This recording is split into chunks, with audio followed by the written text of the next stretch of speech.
Whether you think about it or not, we all spend a lot of time in public spaces. Walking down the sidewalk, standing at a plaza, checking your snaps, or sitting on a park bench waiting for your kid to finish soccer practice. I never thought deeply about these spaces, or ever imagined I'd have a hand in designing them before I started doing parkour. Don't worry, this isn't a talk where I tell you that you can achieve enlightenment by leaping between skyscrapers. But all of us, seriously, everyone, can find enjoyment climbing on things they think they probably shouldn't, can find a new layer of our city to appreciate, and can be an advocate for better, more playful public spaces in the future. In my mind, a good public space has 3 jobs. First, it should be functional.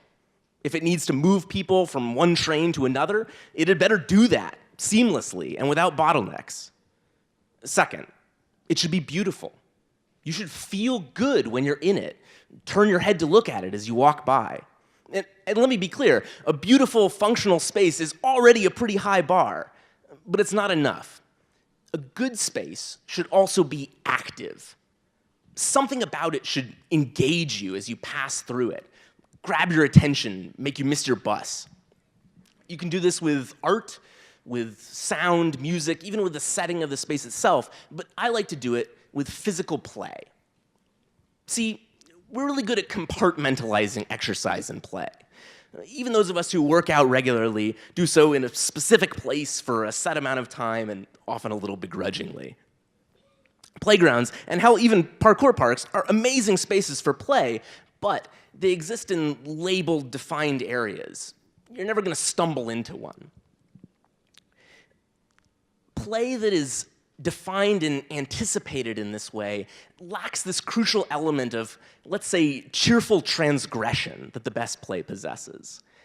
I want moments of play, of physical exploration, to leap out at you and grab 5 minutes of your day, like a partner pulling you onto the dance floor.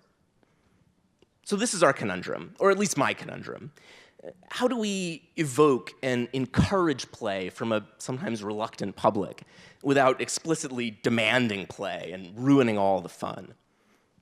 The best way, maybe the only way I know how to do this, is through the design and the shape of the spaces themselves.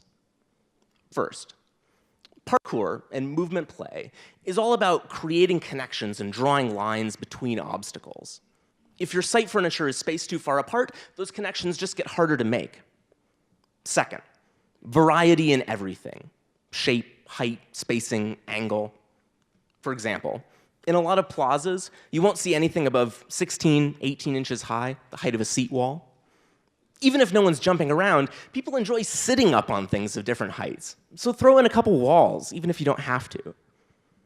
Third, use shapes that encourage a little deviancy. Angled surfaces can be bounced off of or slid down. Curves draw the eye and invite touch. And a sturdy bar positioned just above head height begs to be hung from or swung on.